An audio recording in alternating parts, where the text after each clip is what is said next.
A Shot in the Night. Chapter 1. A Shot in the Night. How good it is to be on holiday with my daughter, thinks Detective Inspector Rush. He is happy to be away from his job in Leeds in the north of England for a few days. His job is very important to him, but he also likes to spend time with his daughter, Sally. A week in Kent on the south-east coast will be enjoyable for both of them. "Drive a little slower, Dad," says Sally. "You aren't driving a police car now. I would like to enjoy the view. It's so beautiful." They are driving along the coast road between Folkestone and Hastings, and there is a beautiful view of the sea. "OK," says her father. "We have a few hours yet. We must arrive in time for the evening meal, though." They are quiet for a few minutes, and then he speaks again. "I'm so pleased that you have come on holiday with me," he says. "There are not many 24-year-old daughters who want to go on holiday with their fathers." "No," she laughs.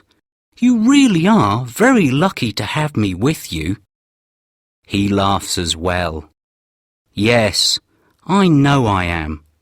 It's so long since we spent some time together. I think that the last time was 2 years ago. Then we went on the Aikido course in Birmingham. I'm sorry that I always seem to be so busy." "Don't worry about it, Dad," she replies.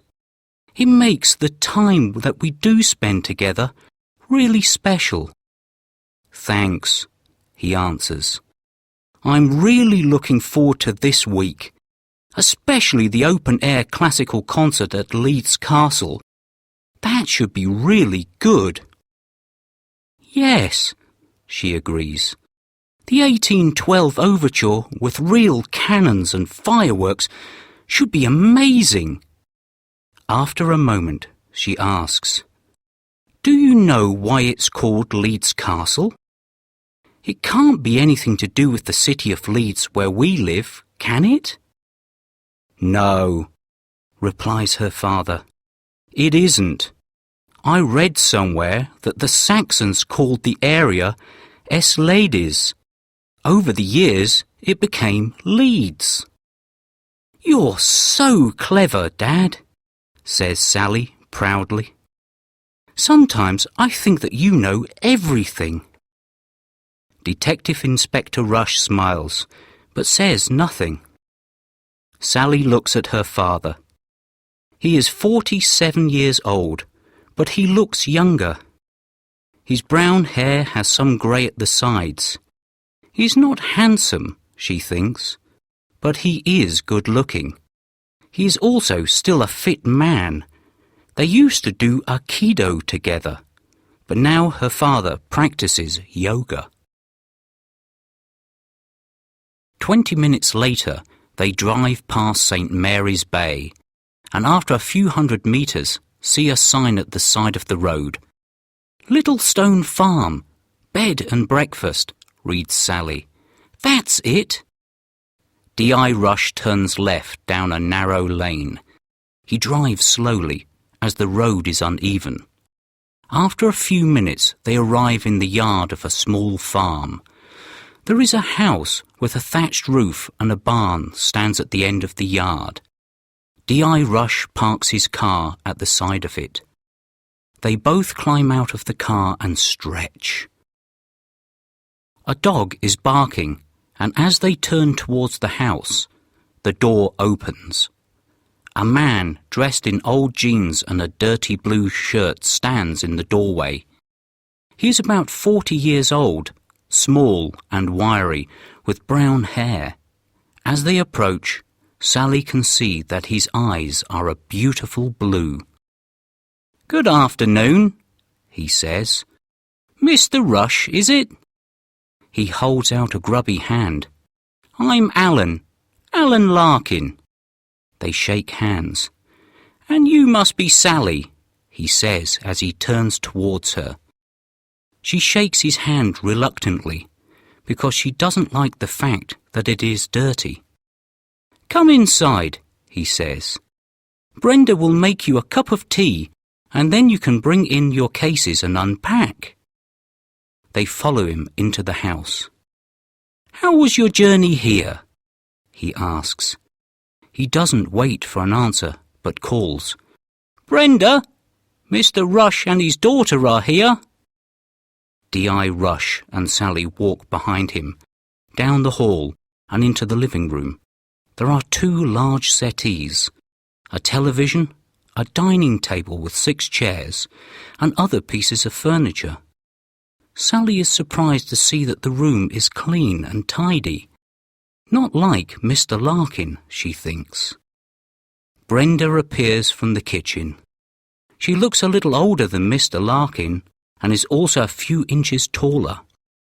She is quite large and has a round face with red cheeks. She wipes her hands on a towel before she shakes their hands. "I'm just making the evening meal," she says. "I hope you like meat and potato pie." "Yes, that will be fine, Mrs. Larkin," says D.I. Rush. "Sally used to be a vegetarian, but she started to eat meat again last year." "Please, call me Brenda, Mr. Rush," she says. "Well, I'm sure you'll enjoy my pie, Sally. Everyone does. Now sit down and I'll bring you both a nice cup of tea. You must be ready for a drink after driving all that way." She goes back into the kitchen and Mr. Larkin follows her. "I wish that my mother and father were still together," thinks Sally. D.I. Rush has been in the police for 25 years. 12 years ago, he became a detective inspector, and 2 years later her mother left him because he was never at home. He was always working. Since then, Sally has lived with her mother. "I love them both," she thinks. Sometimes life is so difficult. They sit on the settee and look around at the pictures on the walls. "What do you think so far?" asks the inspector. "Well, it's not the Ritz, but it seems okay," replies Sally. "Mr. Larkin looks a bit grubby, though. I'm glad he's not cooking our evening meal." They both laugh. Just then, Mr. Larkin comes through the kitchen door. Behind him is Mrs. Larkin with a tray in her hands. She places the cups and teapot on the table. "Did you have a good journey here?" she asks as she pours the tea. "Yes, thank you," answers D.I. Rush, as unlike Mr. Larkin, Mrs. Larkin waits for an answer. When they all have a cup of tea, Mr. Larkin asks, "What job do you do, Mr. Rush?" "Please, call me David," replies D.I. Rush. "I work in a bank." "The same as Sally," he lies. When he is on holiday, he never tells people that he is a policeman. People always want to talk about police work or complain about the police. "Is this actually a farm, or do you just have the bed and breakfast business?" he asks. "The only animal we have here is a dog," replies Mrs. Larkin. "I run the bed and breakfast. Alan has a large van. He carries things about for people. It brings in a little extra money." "What kind of dog do you have?" asks Sally. "I like dogs." "I don't think you would like Brutus," says Mrs. Larkin. "He's a large Rottweiler, and he's not very friendly. We keep him locked in the backyard when we have visitors." They continue talking until they have finished their tea. Then Mr. Larkin helps D.I. Rush to bring in the suitcases from the car. He takes them up to their rooms. Both rooms are at the front of the house and look out onto the yard. In each room is a single bed, a wardrobe with drawers, and a chair. Each room also has an ensuite bathroom with a shower. "If you want to go for a walk before dinner, the beach is not far from here," says Mr. Larkin. "If you go down the path between the house and the barn, you'll arrive at the sea in 20 minutes. "Thanks," answers D.I. Rush. "It would be nice to go for a walk. My legs are stiff after the journey from Leeds." D.I. Rush unpacks his case and hangs his clothes in the old wooden wardrobe. After a hot shower, he feels refreshed. When he has dressed in blue jeans, a blue short-sleeved shirt and a leather jacket, he knocks on Sally's door. She is still in the shower, however. Just like her mother, he thinks to himself and smiles. She used to take hours to get herself ready to go out. He goes down into the living room to wait for her. He looks up from the newspaper that he is reading when Sally eventually comes down the stairs. She is also wearing blue jeans, but she has on a yellow t-shirt. Her long blonde hair is tied back in a ponytail. "Are you sure that you'll be warm enough?" asks her father. "It may be windy down by the sea." "Of course I'll be warm enough, Dad.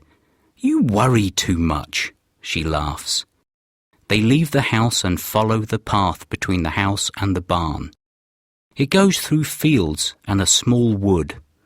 When they come out of the wood, they can see the sea. "Oh, the English Channel," says Sally. "Can you see France?" "I can see something," replies her father, "but it's probably just a low cloud."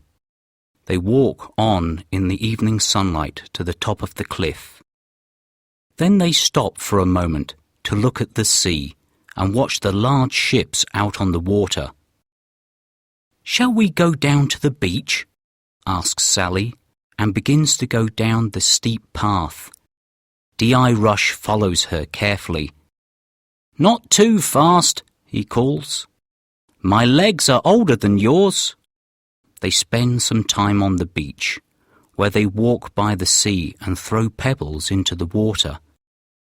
Then they climb back up the path. "You're very quiet, Dad," says Sally. "Is anything the matter?" "Not really," he replies. "I was just thinking that the path from the farm is very easy to follow. It looks as though lots of people use it. I think that's strange when there are only a few guests each week." He bends and picks up a cigarette packet from the ground.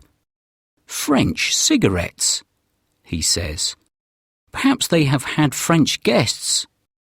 "Really, Dad," laughs Sally, "don't you ever stop being a detective? I have a friend who smokes Russian cigarettes, and she's not Russian." They make their way back to the farm, and as they enter the yard, they see that a large, new BMW is parked in front of the barn. As they go into the house, Mrs. Larkin is serving the evening meal. There is already a man sitting at the dining table. "Hello, you two," calls Mrs. Larkin. "You're just in time. This is Mr. Dalton. He's staying here for the night."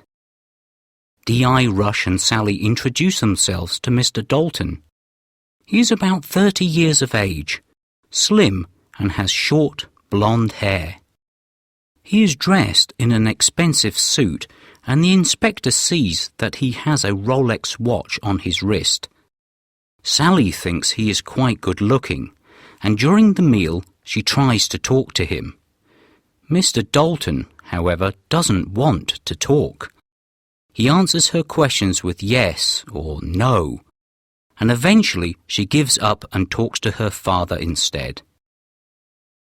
After the meal, Mr. Dalton goes upstairs to his room. Mrs. Larkin clears the table and returns to the kitchen. "Mr. Dalton doesn't say very much, does he?"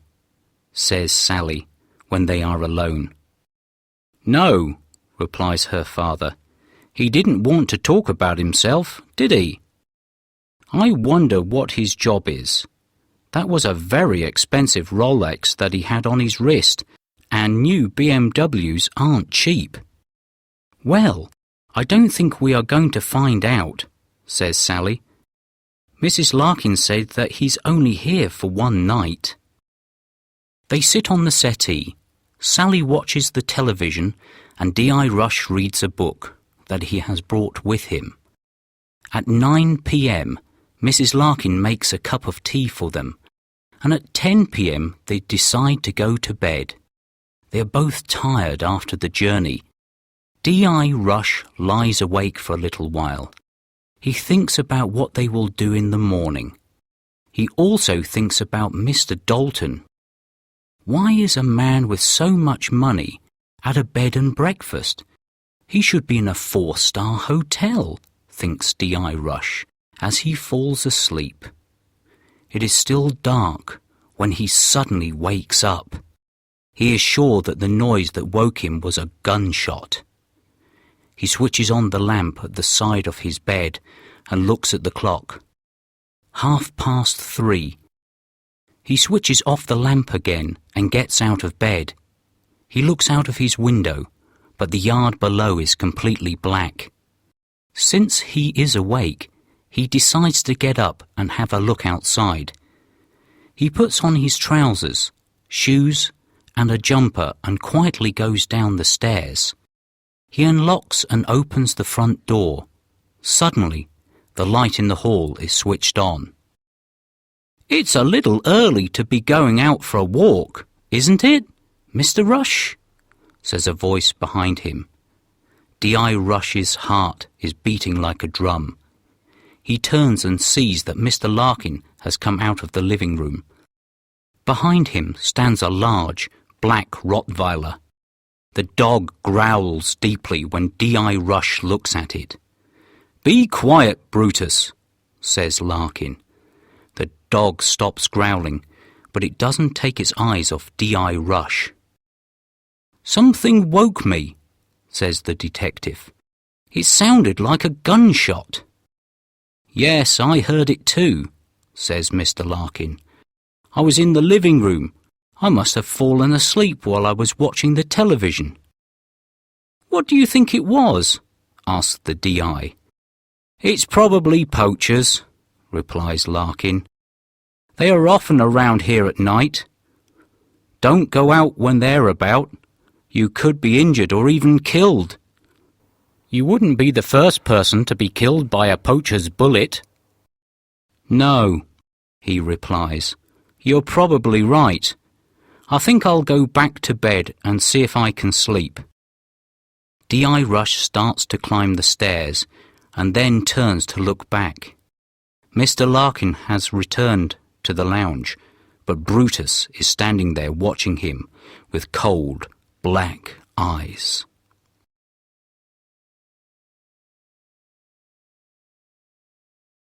Chapter 2. Blood on the Ground. At breakfast that morning, only Sally and her father are at the table. "Where's Mr. Dalton?" asks Sally when Mrs. Larkin comes from the kitchen. "Oh, he was up very early," she replies. "He had to catch a ferry to France. He needed to be in Paris for a meeting this morning." "Why didn't he fly?" asks the inspector. "He needed his car with him," replies Mrs. Larkin quickly, and her cheeks begin to redden. "Now, what can I get you for breakfast?" "A full English breakfast for me," says the inspector. "Could I have a fried egg, please?" "And for me, 2 poached eggs on toast, please," says Sally. When Mrs. Larkin returns to the kitchen, they both look at each other. "It's strange that Mr. Dalton left so early for the ferry. If he needed his car in Paris, he could have gone on the Eurotunnel train with it, says the inspector. Perhaps he likes to drive, Sally replies. He left early. I heard his car in the yard when it was still dark. It woke me. I didn't hear that, says her father. But I did hear something else. He then tells her about the shot that he heard in the night. Really? Gasps Sally. You don't think that had anything to do with Mr. Dalton leaving early, do you? I hope not, answers her father. And Mr. Larkin said it was poachers? Sally continues. That's terrible. I hate to think that people go around with guns and kill poor animals in the middle of the night. The world would be a better place without guns. They stop talking as Mrs. Larkin returns from the kitchen. She places a plate in front of the inspector. Here's your full English breakfast, David, she says, and here are your poached eggs on toast, Sally. I hope they're not too hard, she adds, as she puts a plate in front of Sally. That smells delicious, says the inspector, as he looks at his plate full of food. 2 eggs, bacon, mushrooms, beans and fried bread. I'll need a long walk after this, he continues. After a week here, I'll be fat. Your cooking is really excellent, Brenda. She smiles and goes back into the kitchen. A few seconds later, she appears again with a pot of tea. She places it on the table and then leaves them alone. D.I. Rush and Sally eat their breakfast. They discuss how they will spend their day. It is a beautiful morning, with a blue sky and warm sunshine.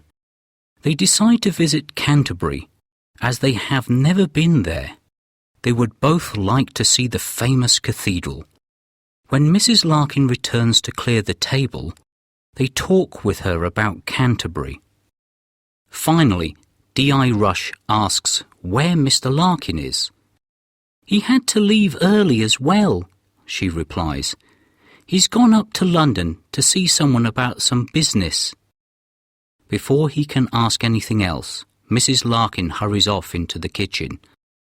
Sally and her father go upstairs to their rooms and pack a small rucksack each. Sally goes out into the yard and sees her father near the barn door. As she walks towards him, she slips. She looks down and sees a small pool of red liquid. She bends down to look at it, and her father comes over to her. "What is it, Dad?" she asks. "It looks like blood to me." Her father puts his finger into the liquid and examines it. "I think you're right," he says. "What's a pool of blood doing here in the yard?" "Brutus caught a rabbit this morning and brought it into the yard," says Mrs. Larkin. She's standing behind them with a bucket of water. "I'm sorry that you had to see that," she continues. "I was going to clean it up earlier, but I was busy in the kitchen."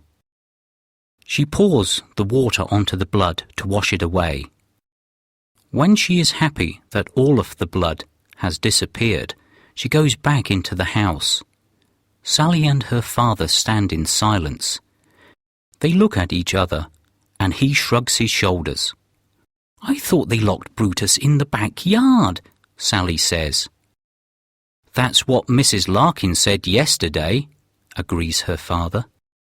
"Perhaps the poachers are not the only killers around here after dark. I don't like to think that Brutus is walking about freely at night." "Well, don't think about it then," says Sally. "Let's go and have a nice day in Canterbury." They spend a pleasant day in Canterbury. They visit the castle and the cathedral, and they have lunch at one of the cafes in the town centre. They also look around the shops before they return to their car and drive back to Littlestone Farm. On their return, Mr. Larkin is standing at the door of the house. Did you have a good time in Canterbury? He asks. Yes, we did, thanks, replies D.I. Rush. How was London? Too busy and too noisy, Larkin laughs. Did you drive there? asks the D.I. Yes, Larkin answers cautiously. Why? It's just that your van was still in the barn this morning, answers the D.I. The smile disappears from Larkin's face and his cold blue eyes turn towards D.I. Rush. I walked to the end of the lane and a friend took me in his car, he says after a moment. Oh, right, replies D.I. Rush. Any more questions? He asks sharply. No, Alan, answers the inspector. None at all. Larkin turns and disappears into the house. Sally and the inspector look at each other before they follow him through the door. They go upstairs to their rooms to wash before the evening meal. Tonight they are the only two at the table. While they eat, Sally and the inspector discuss their day in Canterbury. But both of them are thinking about the strange things that have happened since they arrived at Littlestone Farm. Mrs. Larkin serves their food but doesn't say much this evening. Mr. Larkin is nowhere to be seen. After the meal, Sally watches TV again while her father reads his book. When they go upstairs, they both go into Sally's room. Something's not right here, says D.I. Rush after she has closed the door. I think I'll stay awake tonight and see if anything happens. Oh, Dad, says Sally, you're not at work now. Just go to bed. Sorry, Sally, he replies. I have a suspicious mind. I just want to see if anything happens during the night here. Well, be careful, Dad, Sally warns. There are obviously people out there at night with guns. Don't worry, I can take care of myself, says her father before he goes to his room. He takes off his shoes and lies on the bed. He sets his alarm clock for 2 a.m. and then closes his eyes. He only seems to have slept for seconds when the alarm wakes him. After he stops the alarm, he lies for a few minutes on the bed. Then he gets up, goes to the open window and looks out. The yard is completely dark and there is no sound at all. He sits by the window and the hours go by. The only sounds he hears are a dog barking somewhere and also an owl in the wood. When it starts to become light, he undresses and gets into bed, where he soon falls asleep. At breakfast the next morning, he tells Sally about his night. Perhaps you are too suspicious, Dad, she says. I think it's the fact that you're a policeman that makes you suspect everyone, don't you think? You could be right, her father agrees. I think that I should leave my work behind for a week and just enjoy my holiday. The weather is beautiful and the food is great. And of course the company is wonderful, Sally adds, and she laughs. Indeed it is, agrees her father, and he laughs too. They spend the day in Ramsgate on the coast. It is some distance away, but D.I. Rush had a holiday there when he was a teenager and wants to go back. He finds that he cannot really remember much. Everything is more modern now. However, they have a pleasant day. They do all the things that D.I. Rush used to do when he was a teenager on holiday. They walk by the sea, eat fish and chips, and go to the fairground. They go on the rides, and at one of the stalls, D.I. Rush wins a bar of chocolate by throwing darts. They have both eaten enough, so he puts it in his pocket for later. For Sally, it is a new experience. She has spent all her holidays in Spain or France. She has never had a holiday on the coast in England. When they arrive back at Littlestone Farm, Mr. Larkin is in the barn. The doors are open and they can see him in the back of his van. He has a bucket and a cloth. He looks up as they get out of the car. They are both laughing. "You've obviously had a good day," he says. "It must be nice to have no work to do." "It is very nice indeed," replies D.I. Rush. "Are you going out with the van this evening, Alan?" "No," Larkin answers sharply. "I just thought that I should clean it out. Then it will be ready when I need it again." He turns away and begins to clean the floor. D.I. Rush looks at Sally and shrugs his shoulders. They walk across the yard and into the house. Mrs. Larkin is obviously in the kitchen, and the smell of the evening meal fills the hall. "It smells like roast lamb," says Sally. "The meals here really are delicious." "I can hardly believe that you used to be a vegetarian," her father laughs. Apparently, they are still the only guests at the house. While they eat their evening meal, they talk together. They also speak to Mrs. Larkin when she appears from the kitchen to serve the food. They tell her about their visit to Ramsgate and D.I. Rush's holiday there years ago. When they have eaten, they decide to sit in the garden to drink their coffee. It is a beautiful evening, and they watch the sun disappear behind the wood. "2 days gone already," says Sally. "I can't believe how quickly the time goes by." "Yes, it will soon be time to pack our cases," replies her father. "Well, Mrs. Larkin is okay, and I really like her meals," says Sally. "But I'm not sure about Mr. Larkin. Sometimes I think he is okay, and at other times I feel that there's something suspicious about him." "I think that we both agree on that," the inspector laughs.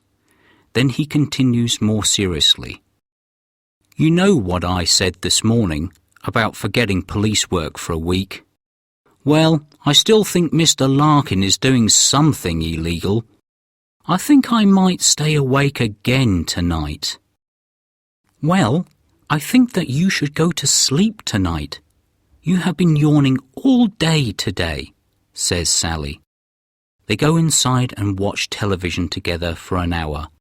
Then they go up to their rooms. "Are you really going to stay awake tonight, Dad?" Sally asks as she goes into her room. "I don't know," replies her father. "As you said, I should really sleep tonight. I might set my alarm and just get up for a short time to see if anything is happening." Sally smiles. She knows that her father will get up during the night. He has been a detective for too many years now. If he thinks there is something suspicious going on, then he will not be able to get a good night's sleep. "Good night, Dad," she smiles. "Sleep well." At 2 a.m., D.I. Rush is waiting by his open window. He sits there for 30 minutes, and once again the only sounds that he hears are the barking of the dog and the call of the owl. He's about to go back to bed when he hears someone swear quietly. He puts his head out of the window, but everything is quiet again. With his head out of the window, he can see that there is a light on in the barn. Perhaps Larkin is working on his van, he thinks. However, there is no sound at all. He thinks for a few seconds and then decides to go and see what is happening in the barn. Probably Larkin didn't switch the light off, the inspector tells himself. He goes quietly down the stairs. The house is dark and silent. He is just about to open the door and go out into the yard when he hears a deep growl behind him. The hair on the back of his neck stands up. The inspector does not move his body but slowly turns his head. In the darkness, he can see the shape of Brutus. The Rottweiler is standing in the hall behind him. Brutus growls again and takes a step towards him. "Good dog," says the inspector quietly. "Nice dog." Although it is dark, he can see that the dog is ready to jump at him. He puts his hand in his pocket to see if he has anything to protect himself with. His fingers touch the bar of chocolate that he won at the fairground. Quickly, he breaks a piece from the bar and throws it to the dog. "Good dog, do you like chocolate?" he says. In the darkness, he can see the dog take the chocolate from the floor and swallow it quickly. His hand is trembling as he throws another piece to it, and then another.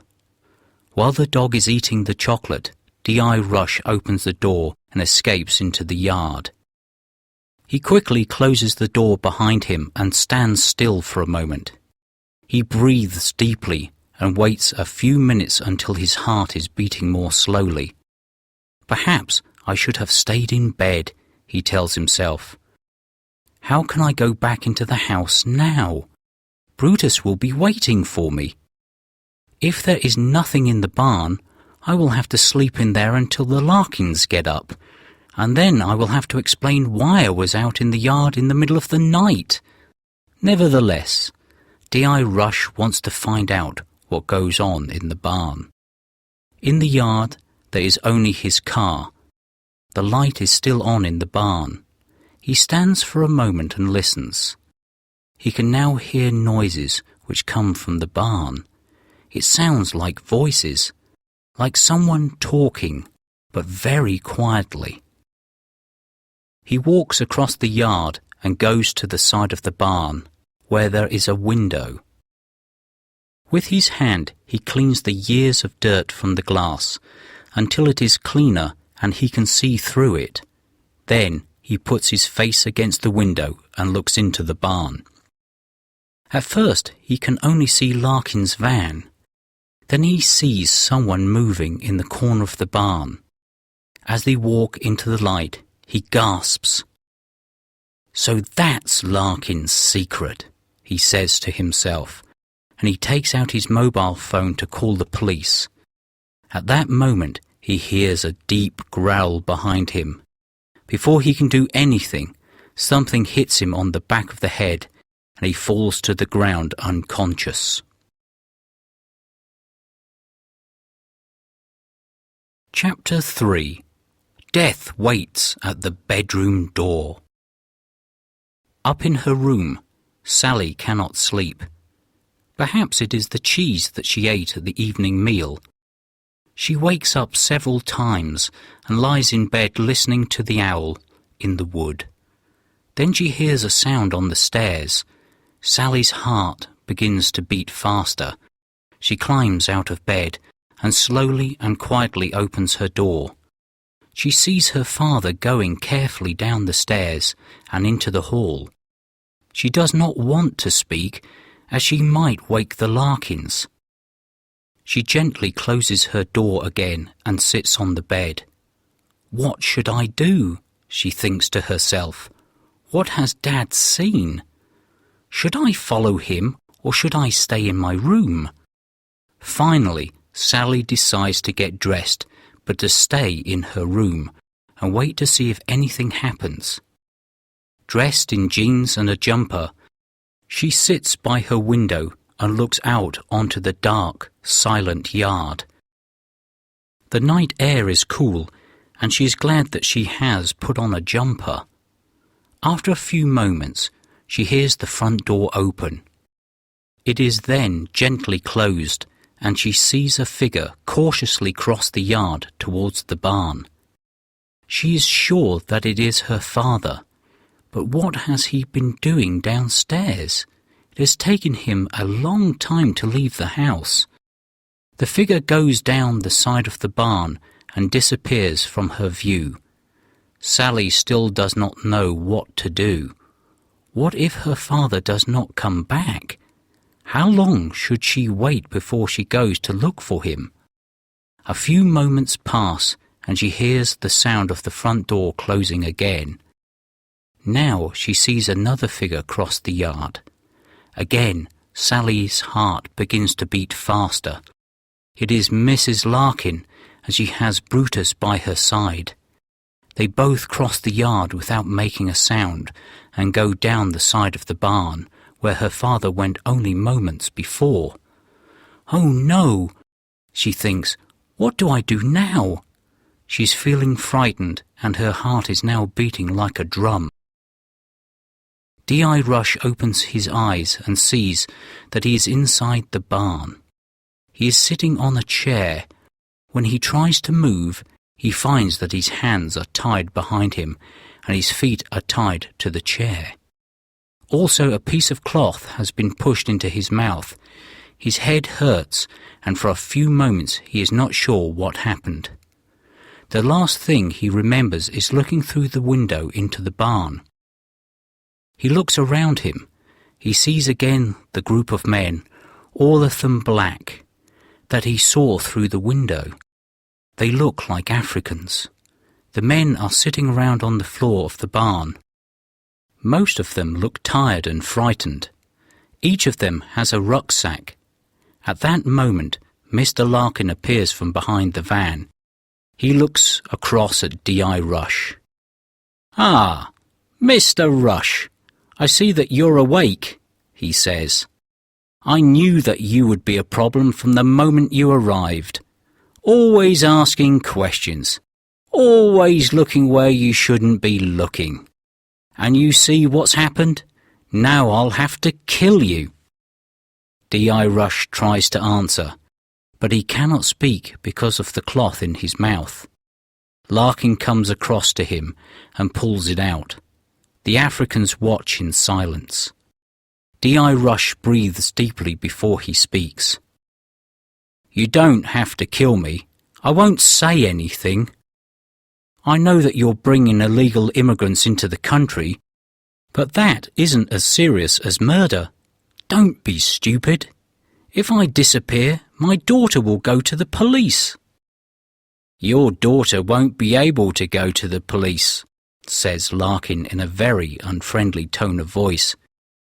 "She will be dead as well." "No," pleads D.I. Rush. "Not Sally." "Yes," replies Larkin. "My wife has just gone to fetch her from her room." He begins to smile. "She's a very attractive girl, your daughter. If Mrs. Larkin wasn't here, I could have some fun with her." "You animal!" growls D.I. Rush and struggles in the chair, but he cannot break the wire which is around his wrists and ankles. "You won't get away with this." Larkin grabs the inspector's head and pushes the cloth back in his mouth. "Oh, I think we will, Mr. Rush," he replies. "This is our last job. We have been doing this for 3 years now. It seems that everyone wants to come to England. Most nights of the week, a group of immigrants come across by boat from France. We meet them on the beach and bring them here. We give them a drink and a sandwich and then take them to London in the van. We get £1,000 for each one. Do you know how much money we have now, Mr. Rush?" D.I. Rush just stares silently at him, hate in his eyes. He knows that he cannot do anything to stop Larkin. "Oh God," he thinks, "I can't even warn Sally." "Well, we have enough to start a new life in another country, somewhere warmer than England. I don't want to work again, ever. I want to spend my time with beautiful girls," he laughs. "Don't tell Mrs. Larkin, will you?" As he begins to walk away, he adds, "Well, I can't stand here talking all night. There's work to be done." Suddenly, they hear the sound of Brutus barking in the house. "Perhaps your daughter is putting up a struggle," laughs Larkin. "I hope Brutus doesn't get hold of her. We don't want blood all over the house." He walks to the barn door, opens it slightly and looks out. Then he returns and speaks to the Africans. "In," he says, and points to the back of the van. "London." The men pick up their rucksacks and begin to move towards the van. Some of them look at the inspector tied to the chair, but none of them do anything to help him. Silently, one by one, they climb into the back of the van. When they are all in, Larkin closes the doors. He looks across at the DI. "We don't want too many witnesses, do we, Mr. Rush?" he says. "Not that we are going to kill you here. We'll put you and your daughter in the boot of your car and drive it to London before we shoot you. By the time the police find you and discover who you are, we'll be out of the country. As soon as Brenda gets back with your daughter, we can go." D.I. Rush tries to free himself, but the wire is tied too tightly. "I will have to wait for the right moment," he thinks. "Hopefully, I'll have an opportunity to escape when they try to put me in the car." For the moment, however, he can only sit, watch and wait. Sally also sits, watches and waits. It is now several minutes since she saw Mrs. Larkin and the dog disappear behind the barn. She has heard no sound and there has been no movement in the yard. She cannot decide what she should do. Should she continue to sit and wait?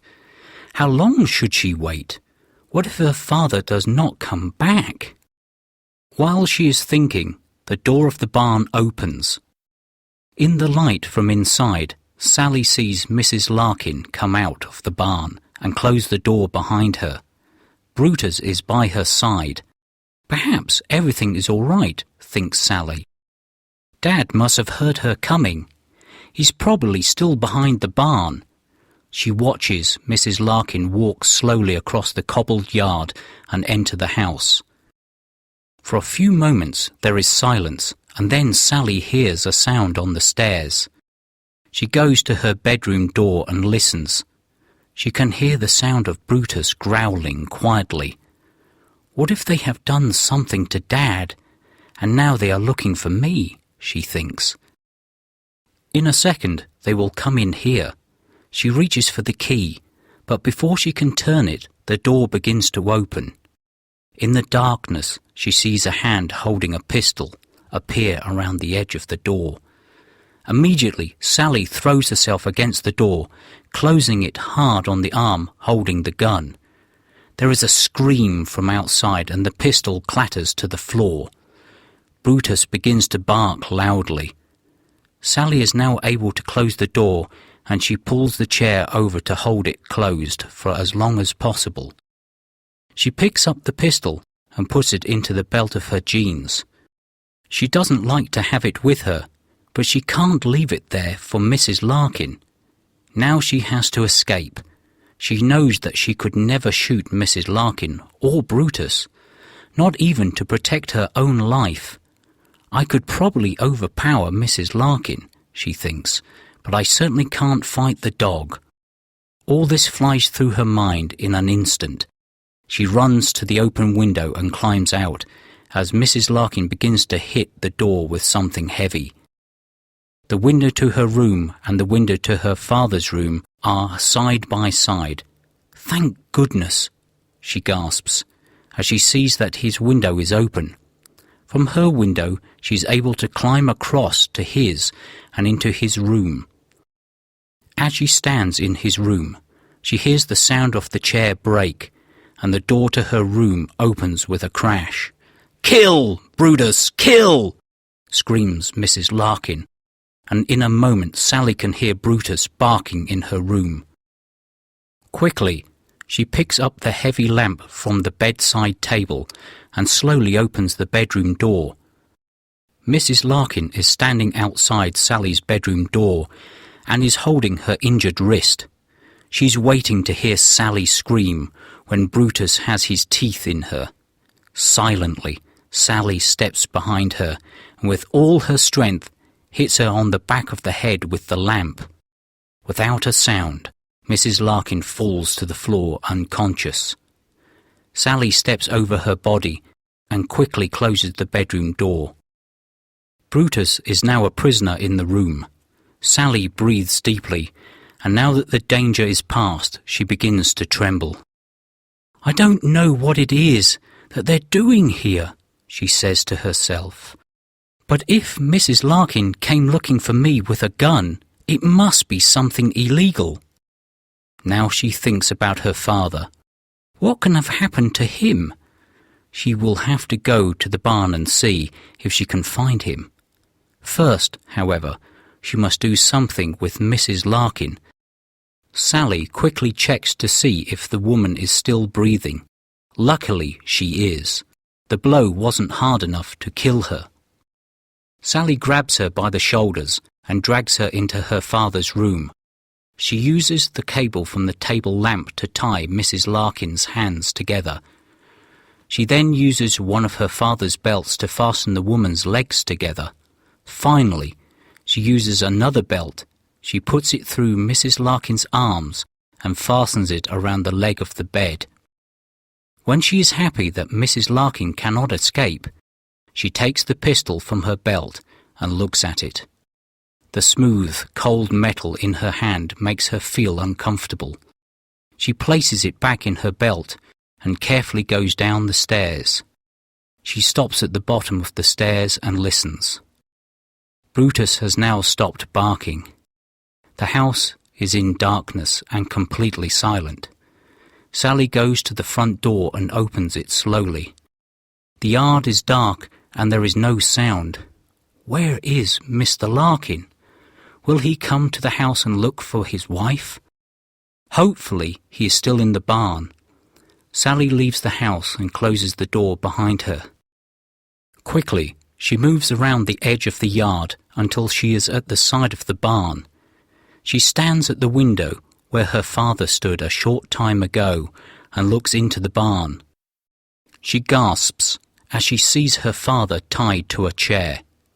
Mr. Larkin is just closing the doors at the back of the van and is speaking to her father. She can't hear what he is saying, but from the look on her father's face, it is not something pleasant. Larkin opens the two large barn doors before he climbs into the driver's seat of the van. As Sally watches, the van moves forward out of the barn and into the yard. Now is my opportunity, thinks Sally. She takes the pistol from her belt and then she opens the side door of the barn. After quickly looking around, she runs across to her father with the pistol in her hand. She places the pistol on the floor and throws her arms around him. "Oh, Dad!" she gasps. "Are you okay?"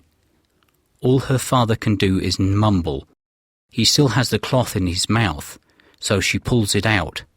"Behind you!" he gasps.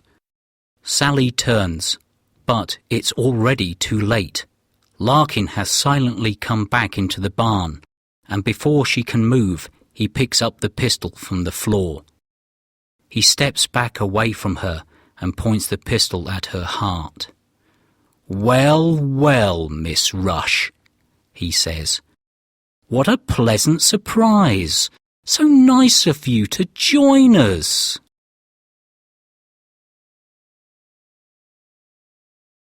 Chapter 4. Larkin Shoots. Sally and her father look at Larkin in silence. "Where's my wife?" asks Larkin. "In my dad's bedroom," Sally replies. "She's unconscious, but apart from that she's okay. Oh, and I've tied her up." "And Brutus?" asks Larkin. "I hope you haven't injured Brutus." "No, of course not," says Sally. "He's locked in my bedroom." "You're not just an attractive woman, are you?" continues Larkin. "I really have underestimated you. Unfortunately for you, I now have the pistol, and I won't make the same mistake twice." "What are you going to do with us?" asks Sally. "He's going to kill us," answers D.I. Rush. "The van is full of illegal immigrants from Africa. He brings them into the country every week." "Surely it's not worth killing us to protect your illegal little business, is it?" says Sally. "In a few days every policeman in England will be looking for you." "When they find your bodies, we will be far away," replies Larkin. "Anyway, you aren't the first to die. What do you think happened to Mr. Dalton?" "So the blood in the yard was his," gasps Sally. "Yes," answers Larkin. "I put him in the boot of his car before I drove it to London. So he was on the ground in the yard for a few minutes. That's where the blood came from. I didn't see it in the dark." "But why did you kill him?" asks D.I. Rush. "I can't stand around here all night talking," growls Larkin. "There's work to be done. That's your last question, Mr. Rush. Dalton was our partner. He looked after the immigrants when they arrived in London. He found jobs and rooms for them. Then they had to pay him all the money that they earned. He was richer than we were. A few days ago, Brenda and I decided that we wanted to stop bringing in the immigrants. We're quite rich now and want to enjoy our money. Dalton wanted us to continue, but we said that we were leaving. He came here to try to convince us to stay. He even brought a pistol to help convince us."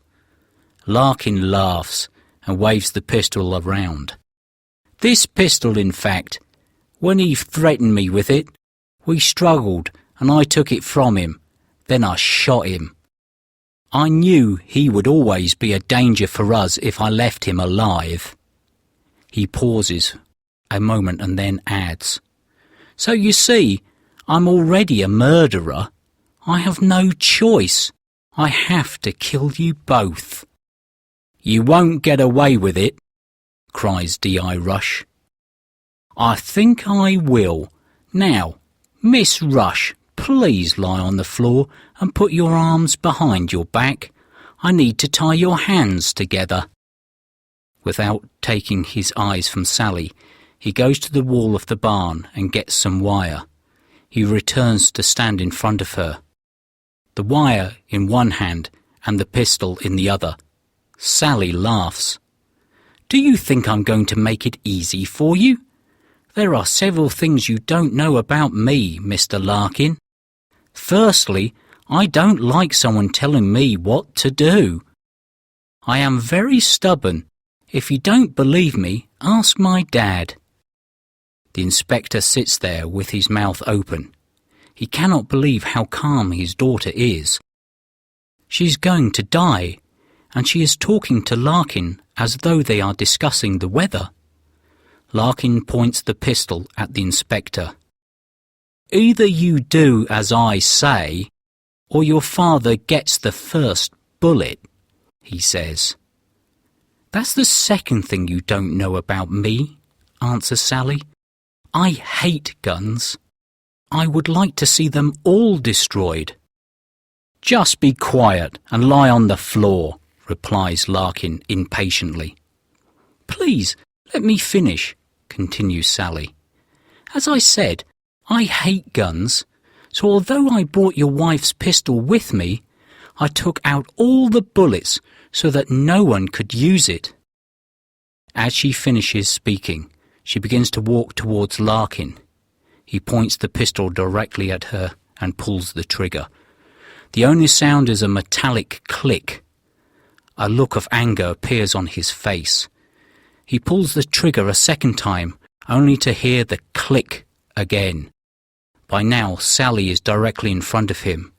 As he swings the pistol at her head, Sally moves quickly to the side and slides her hand down his arm. This pulls him off balance. She then begins to turn, and as she does, she takes hold of his wrist with one hand and grabs his head with the other. She pulls it against her shoulder and continues to turn. Larkin swears. He cannot believe this is happening. He really has underestimated her. She pushes his head towards the floor and he tries to stand up. Suddenly, she's pushing him in the same direction. He is upright for only a second before he falls backwards. Sally's arm and body pushing him down. He hits the floor and the air is knocked out of his body. Sally still holds his wrist, and now she uses his arm to turn him over so that he is facing the floor. She picks up the wire that has fallen from his hand during the struggle and quickly uses it to tie his hands together. Then she stands up and breathes deeply. "Are you okay, Sally?" asks the inspector. "I'm fine, Dad," she replies. "Are you all right?" "Apart from a bit of a headache, I've never felt better," he replies. "I always knew that I had an amazing daughter," he continues. "But until tonight, I never knew how amazing you really are. I'm so happy now that I paid for your Aikido courses." "And I'm so happy that I took the bullets out of the pistol," replies Sally, and smiles at her father. 3 days later, Sally and her father are sitting on the grass at Leeds Castle. They have just eaten a picnic of sandwiches and wine, and they both feel relaxed and happy. It is a beautiful summer evening, and thousands of other people are sitting around them. They are all waiting for the start of the concert. "There was a time when I thought we wouldn't be sitting here together tonight," says D.I. Rush, as he puts his arm around his daughter and hugs her. "Yes," agrees Sally. "When Mrs. Larkin came for me with the pistol and the dog, I didn't know what to do. It is a good thing that she didn't send Brutus in first. I think everything would have ended differently. Anyway, now that they are in prison, we can relax. I suppose that we'll have to come back to Kent when they appear in court." "Yes," answers her father. "That won't be for several weeks yet, though. The police have a lot of work to do before that. They told me that they have found Dalton's body in his car in London, just as Larkin said. The pistol will have to be checked to see if it fired the bullet that killed him. They will also have to speak to all the Africans who were in the van." "I really feel sorry for them," says Sally. "Presumably they will all be sent back to the countries that they came from." "I think so," replies the inspector. "But perhaps some of them will be able to stay." "We are so lucky to live in this country, aren't we? And I'm especially lucky. I have such a good life here," says Sally as she hugs her father. "And I have people who love me." "Indeed you do, Sally," says her father and smiles. "Indeed you do."